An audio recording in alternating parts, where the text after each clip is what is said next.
Morning. An opportunity this week to come back home, take on a Toledo ball club. Turn us into this week as your team comes back home as we get ready to flip the calendar to November. Yeah, Sunday, obviously pretty quiet in here. Very, very, very disappointed. But definitely things to learn from.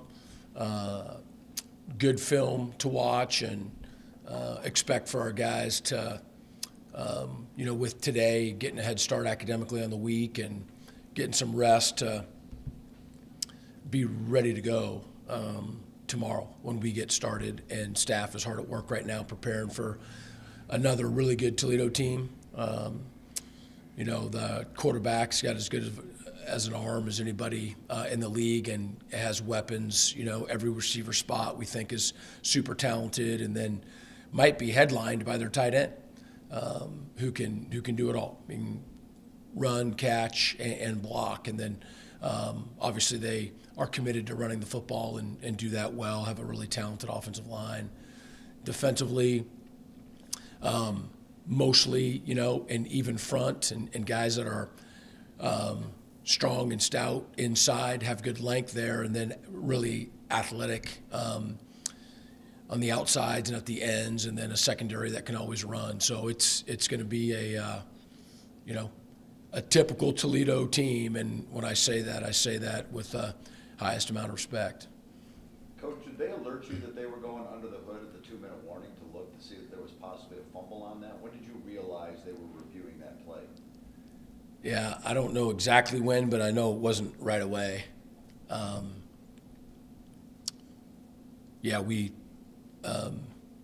We're surprised by that. So I'll be honest though, I did not see the ball come out. I mean, I'd looked away, prior to that. Don't know if a whistle had blown or not, but it caught all of us off guard.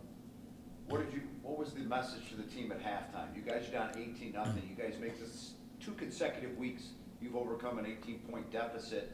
What was the difference in the second half as opposed to the way you guys played the first 30 minutes? It's a good question for Jere. You're in a smaller locker room, and you can see everybody, and it was, pretty simple. It was just a matter of making a decision, to change it. It was, nobody felt as though that we were playing well. But, to some degree, there was no reason for that, right? I mean, and you can sort of analytically just say, guys, we're better than this. We just have to make a decision, one play at a time to play like we're capable of playing. And so I didn't feel as though there was, some emotional thing or rah-rah. It was a pretty short message that I gave right before we started getting together as offensive, defensive staffs. Just, it's a decision that we're better than this, and, we can start taking it one play at a time. Getzinger's highlight reel against Akron's pretty good when you take in last year's double overtime, couple touchdowns this season. Could you talk a little bit about his play in this game and the spark he provided scoring those 2 touchdowns? Yeah, I mean, Jere is just super valuable to our offense and then to our whole team. Man of few words in terms of, the masses, the big group and whatnot, not going to be yelling and screaming or anything like that, but everybody respects him. Everybody listens to him. We don't have anybody tougher on our team physically, mentally. And, on the field, Jere is able to play on the ball, off the ball, and then he can run and catch it. I mean, it's not a question about whether he's going to catch it or not, And so he's super valuable to us. Does the proximity of these 2 schools add a little extra juice on Saturday? Yeah, it's interesting with the Michigan MAC, with Central and Western. We pointed out actually to guys in the room that this is the first time they're 45 minutes away. It's the closest school in the MAC to us, and I think that we feel that. I think definitely. All right, thanks, Coach. Alex?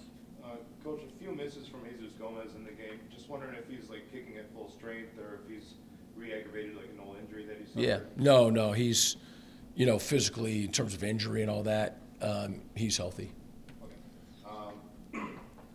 Melvin Swindle, somebody that's been, we talk about Jere, who's like been reacclimated to offense, but Melvin, he's been used on offense as an added blocker, in a lot of different ways.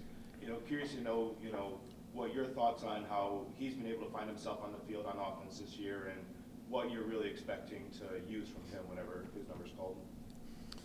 Yeah, it was a few weeks ago, and I think it did start out due to some injuries, that we were, just thinking about how we could do what we wanted to do, and his name came up, and I think everybody just started nodding their head offensively in the staff room right away, and talked to the defensive staff about that, because you got to, organize practice and whatnot.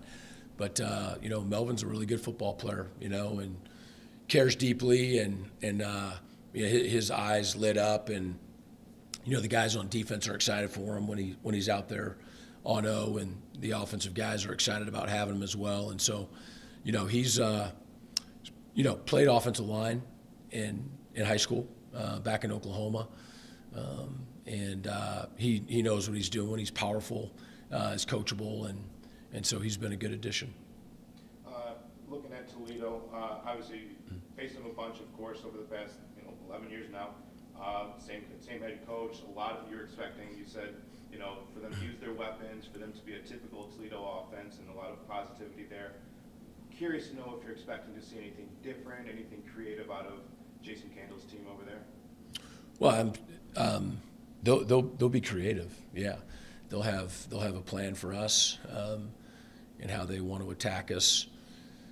But I also think that, and this is credit to them, that they're a program and they have systems, and all good systems can be adapted and have creativity from week to week and whatnot. But they know who they are, and are good at what they do, and so they're not a team.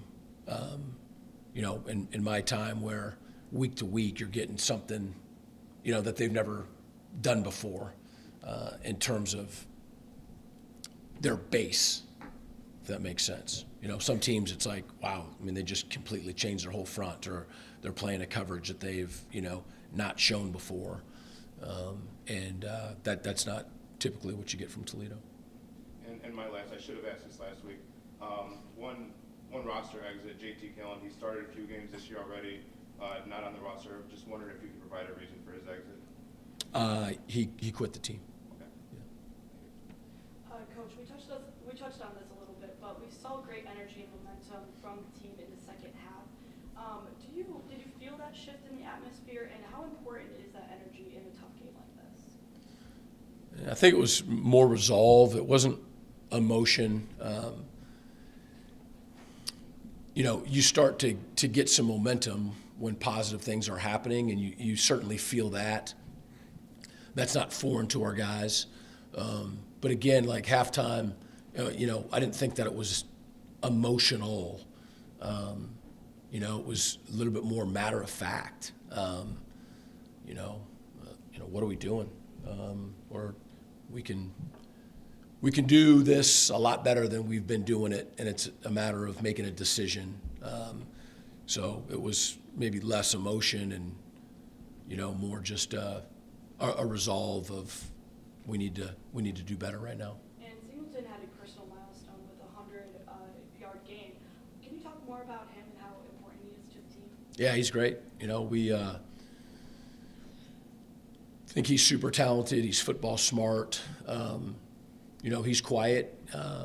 One of the things I appreciate about him is, he's for as talented as he is, he's not. It's not all about him. He's a great teammate, and cares. So he's a great weapon to have. Thanks for your time this morning. All right, thank you. Go get him, Jerry. Mr. Roll. Greg, or Jerry, could you talk about your afternoon and the couple of touchdowns you had, and kind of what developed play-wise, and that spark you provided in the second half? Yeah, so I was just doing my job. Coach Pike did a good job scheming it up, and and I think it kind of just added a little more momentum, gave us momentum, and we know that when we're playing our best, like, we can't be touched. So, like, once we got a little momentum going, we started playing pretty well. But, I mean, we didn't come out with it at the end. But I think it just goes to show, I mean, we got to be our best all 4 quarters if we want to keep going.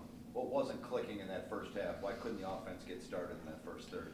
I think it was just a couple little errors here and there, just, like, nothing major, but it was just, like, one or another, like a missed block or just, like, one person.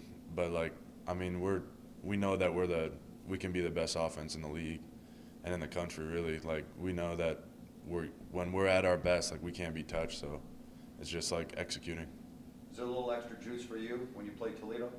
Yeah, I mean, Toledo's a school that recruited me, but I never got offered by them, so I have a little spite there. Like, they didn't believe in me, and so, I mean, and they're right down the road, and there's always implications with the game. Like, Coach Creighton told us, like, coming in, he's like, there's always implications with going up against Toledo. Like, there's always, this game means something for us and means something for them. Like, so we know that we got to bring our best.